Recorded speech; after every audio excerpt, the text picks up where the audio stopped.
Hey everyone, James Lynch here doing a quick reaction video to the news that Rafael Fiziev is out of his main event October 11th against Charles Oliveira. This according to Octagon Update. Whoops, I got his Twitter thing cut off there. One of the best in the business. If you guys aren't following him, does some great reporting and reports that he's out of the fight here. Now, my understanding is they are looking for a replacement. I mean, makes sense, right? Oliveira's the Brazilian guy. This is a card in Rio.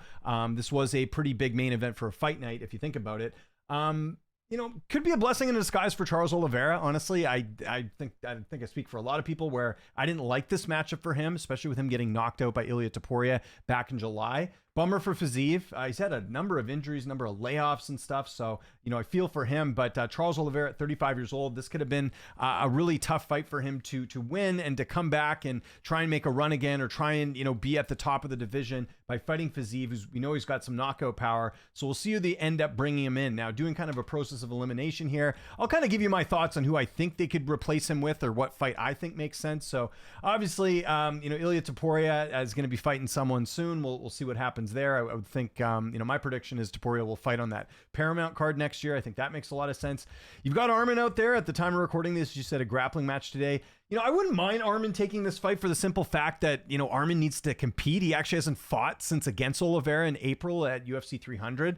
You know, maybe Oliveira wants some revenge. I think this would be a good way for Arman to just keep active. And listen, I already know people in the comments getting ready to type everything in here and being like, no, we don't need to see that rematch. Like, I get it. Obviously, you know, for Arman, it doesn't make sense for him to go and fight in Brazil and all that. But Arman also needs to compete too. So I would put Arman as an option, but he wouldn't be my first choice. Because again, we're going off the idea that Arman will not be fighting Ilia Topuria next. I think that's well known. I don't have to explain that, but unfortunately I do, because there's people who still think that's going to happen.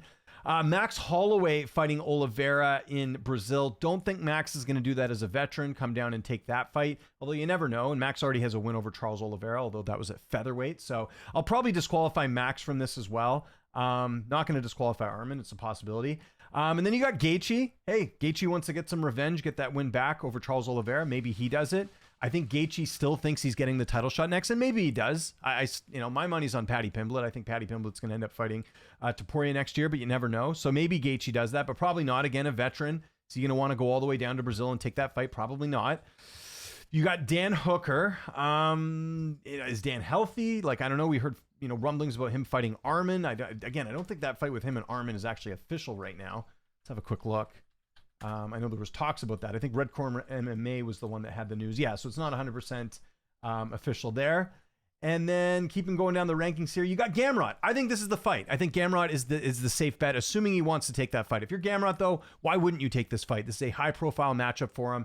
It's a fresh matchup. They haven't fought before. And Gamrot doesn't pose that knockout threat. I think if you're Oliveira, this is the guy I'm asking for, is Gamrot. You know, Gamrot could win this too, right? He's very talented, very, you know, solid fighter.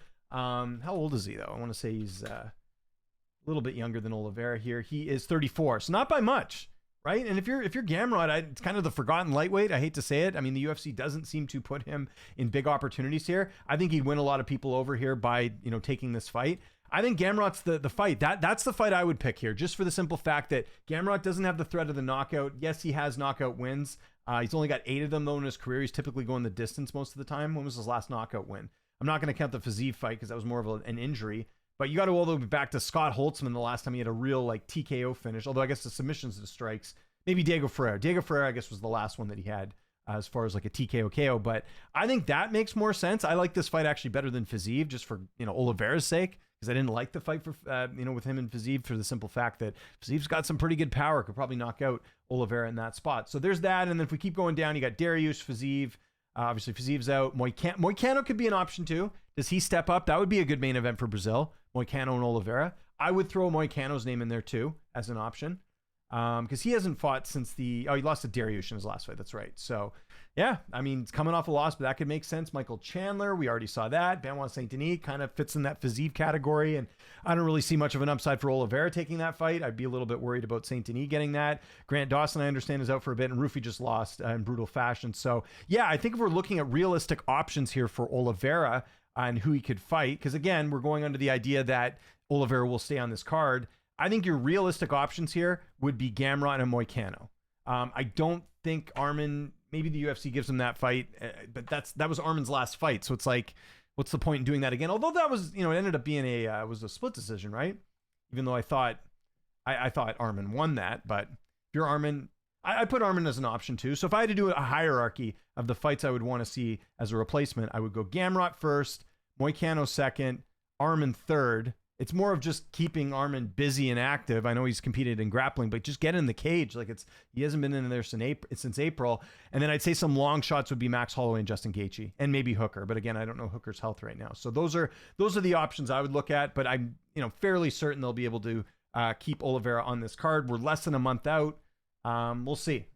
Could there be a wild card? Could there be another fighter? Let me know in the comments if you think there's some wild card out there that I haven't mentioned that could be. I mean, it's not going to be. Actually, I shouldn't even say that because it's going to be someone that's ranked. There's no way they're going to give Oliveira. Oliveira would take a fight against someone that's not ranked right now. So I think there are some options. It depends on logistics and everything else. And if you're taking this fight too, you got to know that you're going into Brazil to fight Charles Oliveira. Not exactly a great situation, but saying that, you're getting a Charles Oliveira who just got knocked out in his last fight. So maybe you take advantage of that. We'll see how the durability is in this fight. Like I said, though, I think the Gamrot Oliveira fight is a best of both worlds here. Oliveira fights someone that doesn't have serious knockout power. Gamrot fights one of the biggest names in his career, if not the biggest name in his career.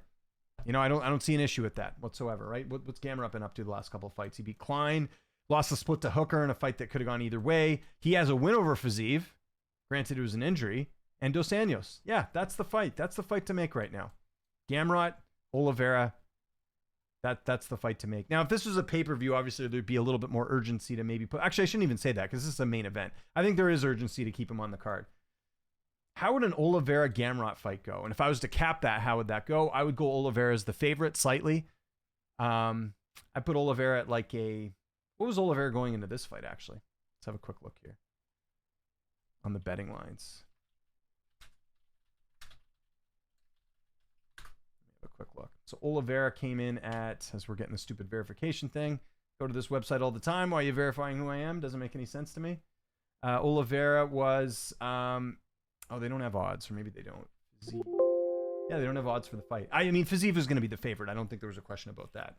Younger, knockout power, all that. But I would put Oliveira as like a minus 150 favorite if he was to fight Gamrot. I think that's fair. Or maybe Gamrot is favorite, but he's only a year younger. It's not like he's really been like he's winning a lot of decisions here, right? His last stoppage win was an injury, technically, right? So that's where I look at things a little bit different from that. But yeah, we'll see what the UFC decides. But again, great work here by Octagon Update, getting everything together, and we'll see what the UFC decides to do as far as an opponent for Oliveira. So yeah, UFC Rio, you're gonna have a new main event. Got to find someone to fight Charles Oliveira. So I want to know what you guys think in the comment section below. What fight do you want to see Charles Oliveira have as his new opponent for UFC Rio? Let me know. And whatever fight you do end up picking, who wins that fight? I would like to know your prediction on that too. Follow me on Twitter, TikTok, Instagram, @Lynch on Sports. My name is James Lynch. Thanks so much for watching, and I'll see you next time.